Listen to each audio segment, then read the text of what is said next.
ሰላም ሰላም እንዴት ናችሁ? ውድ የሆን ፕሮፐርቲ ዩቱብ ተከታታዮች ዛሬ እየላችሁ የቀረብኩት ሁለት የሚገራርም ቪላ ቤቶችን ነው እየላችሁ የቀረብኩት።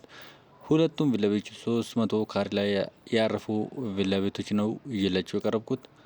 በመጀመሪያ ደረጃ እየላችሁ የቀረብኩት 320 ካሬ ላይ ያረፈ እጅግ ዘመናዊ የሆነ ቆንጆ ቪላ ቤት ነው እየላችሁ የቀረብኩት። ሳሚት አካባቢ ነው የሚገኘው። ሳሚት አትሌቲክስ መንደር አካባቢ ይገኛል። ግቢው እጅግ በጣም ሰፊ የሆነ ግቢ አለው ማለት ነው። ግቢው 5 መኪና 6 መኪና ማቆም የሚችል ግቢ አለው። የራሱ ግሪን ኤሪያ አለው ማለት ነው።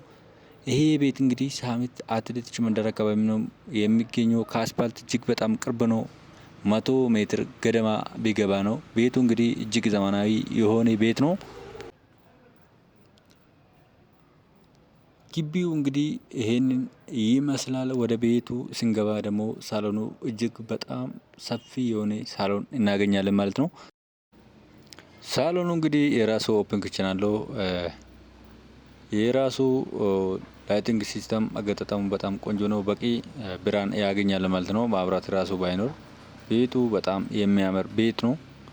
ሳሚት አትሌቲክስ መንደር አካባቢ ይገኛል ብያቸዋለሁ። እንግዲህ እዚህ ጋር እንደምትመለከቱት ኦፕን ክችኑ በጣም በአሪፍ ማቴሪያል የተገጠመለት ኦፕን ክችን አለው ማለት ነው። በጣም ቆንጆ ቤት ነው። ዋና ቤቱ ላይ ሰፋፊ 3 መኝታ አለው። እዚህ ጋር ደግሞ የምትመለከቱት ሰፊ ኮሊደር አለው ማለት ነው። በጣም ቆንጆ ቤት ነው። ወደዚህ ስንመጣ ደግሞ ወደ ማስተር ቤድሩሙ ነው የሚወስድን። ማስተር ቤድሩሙ በጣም ሰፊ ነው። የራሱ ቁምሳጥንና የራሱ መታጠቢያ ቤት አለው። እዚህ ጋር እንግዲህ እንደምትመለከቱት በጣም ሰፊ ማስተር ቤድሩም አለው ማለት ነው። ውስጡ ላይ እንግዲህ እንዳልኳችሁ የማልበሻ ክፍል ለየብቻ አለው። ማልበሻ ክፍሉ እንግዲህ እዚህ ጋር እንደምትመለከቱት በጣም ሰፊ ማልበሻ ክፍል አለው ለየብቻ።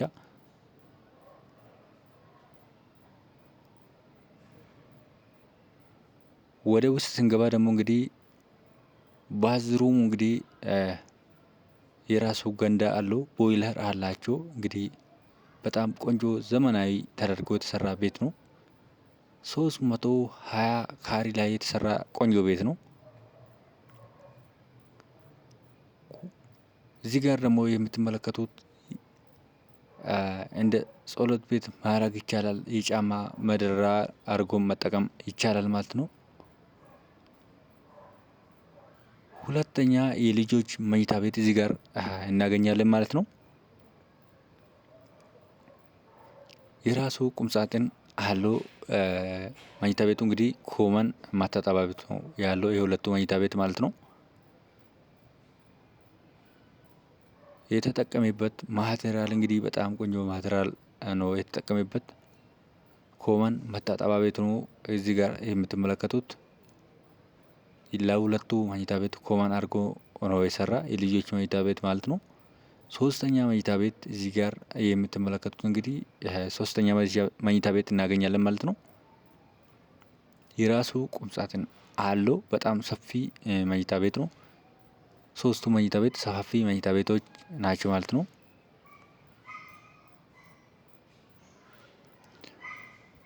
ሰፈሩ እጅግ የለማ ሰፈር ነው። ሳሚት አትሌቲክስ መንደር ማለትም በጣም እጅግ የለማ ሰፈር ነው ማለት ነው። ወደ ሰርቪሱ ስንመጣ ደግሞ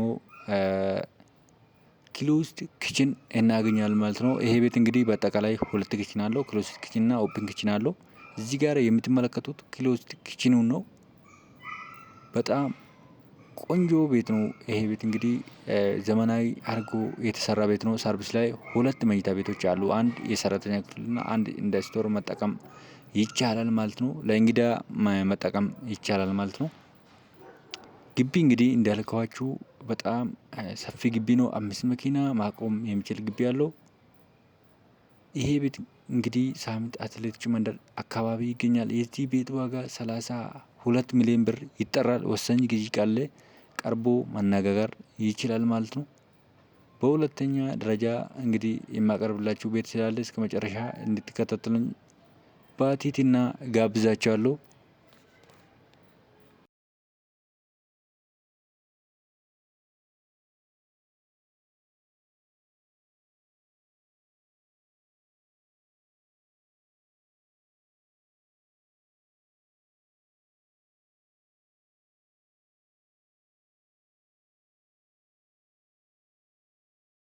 በሁለተኛ ደረጃ ይዤላችሁ የቀረብኩት ሳሚት ፍየል ቤት 20 ሜትር አካባቢ የሚገኝ ቆንጆ ዘመናዊ ተደርጎ የተሰራ ቪላ ቤት ነው ይዤላችሁ የቀረብኩት። ሳሚት ፍየል ቤት አካባቢ ነው የሚገኘው። ለአስፋልት እጅግ በጣም ቅርብ ነው። ለአስፋልት 100 ሜትር ገደማ ቢገባ ነው። ይሄ ቪላ ቤት እንግዲህ በካርታ 250 ካሬ ነው። በይዞታ ወደ 300 አካባቢ ገደማ ነው ማለት ነው። የራሱ ግሪን አለው ግቢ 3 መኪና 4 መኪና ማቆም የሚችል ግቢ አለው። ዋና ቤቱ ላይ 3 መኝታ ቤት አለው። ሰርቪስ ላይ 2 መኝታ ቤት አለው ማለት ነው። አንድ ሰፊ ሳሎን አለው። ቤቱ እንግዲህ እዚህ ጋር እንደምትመለከቱት በጣም ዘመናዊ አድርጎ ነው የሰሩት። ግቢውም በሴራሚክ ተጠቅሞ ነው የሰራ ማለት ነው። በጣም ቆንጆ ቤት ነው። ሳሚት ፍየል ቤት አካባቢ ነው የሚገኘው። እጅግ በጣም የለማ ሰፈር ላይ ይገኛል ማለት ነው ይሄ ቤት። እዚህ ጋር የምትመለከቱት በጣም ሰፊ ሳሎን አለው ማለት ነው። ሳሎኑም የራሱ ኦፕን ኪችን አለው። እዚህ ጋር እንደምትመለከቱት በቂ ብርሃን አለው ማለት ነው። ማብራት ራሱ ባይኖር እዚህ ጋር እንግዲህ እንደምትመለከቱት ቀን ነው፣ በቂ ብርሃን አለው። ኦፕን ኪችኑም በጣም ቆንጆ አድርጎ ነው የሰሩት። በአሪፍ ማቴሪያል ተጠቅሞ ነው ከሴራሚክ ጀምሮ እስከ ላይቲንግ ሲስተም በጣም አሪፍ ኳሊቲ እቃ ተጠቅመው ነው እንግዲህ የሰሩት። እዚህ ጋር እንደምትመለከቱት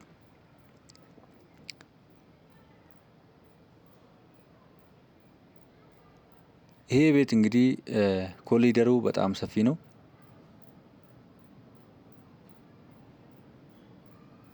ወደዚህ ስንመጣ ማስተር ቤድሩሙን እናገኛለን ማለት ነው። ማስተር ቤድሩሙ በጣም ሰፊ ነው።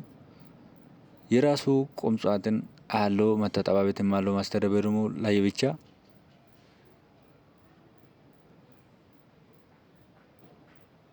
መታጠቢያ ቤቱ እንግዲህ እንደ ሌሎቹ ቤት በቁም ሳጥን ውስጥ አይገባም። በጎን ነው የተጠቀመበት። ይሄኛው መታጠቢያ ቤቱ ነው። ይሄ ማስተር ቤድሩሙ ዋና ቤቱ ላይ እንግዲህ የሁለቱ መኝታ ቤት ኖርማል እንግዲህ እንደ ማንኛውም ቤት ኮመን መታጠቢያ ቤት አለው ማለት ነው።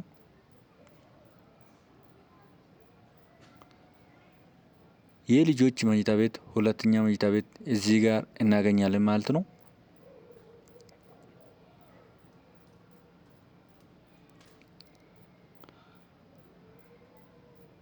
ሁለተኛ መኝታ ቤቱም እንግዲህ የራሱ ቁም ሳጥን አለው።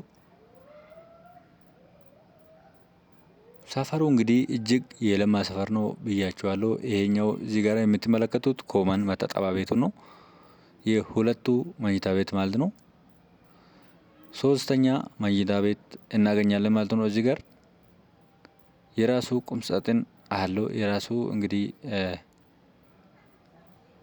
እዚህ ጋር እንደምትመለከቱት እንግዲህ ይሄ ቤት በጣም ቆንጆ ቤት ነው ማለት እንችላለን። እዚህ ጋር ክሎዝድ ኪችን አለው። ሰርቪስ ላይ 2 ክፍል አለው። አንድ መኝታ የሰራተኛ መኝታ አለው። አንድ እንደ ስቶር መጠቀም ይቻላል ማለት ነው። ዋጋው እንግዲህ 35 ሚሊዮን ሲጠራ የነበረ ቤት አሁን ቀንሶ 25 ሚሊዮን ብር እየተጠራ ነው። ወሳኝ ይህ ያለ ቀርቦ መነጋገር ይችላል። እንግዲህ የሆም ፕሮፐርቲ ቤተሰብ መሆን የምትፈልጉም ካላችሁ ሰብስክራይብ ማድረግ እንዳትረሱ። መልካም ጊዜ ይሁንላችሁ።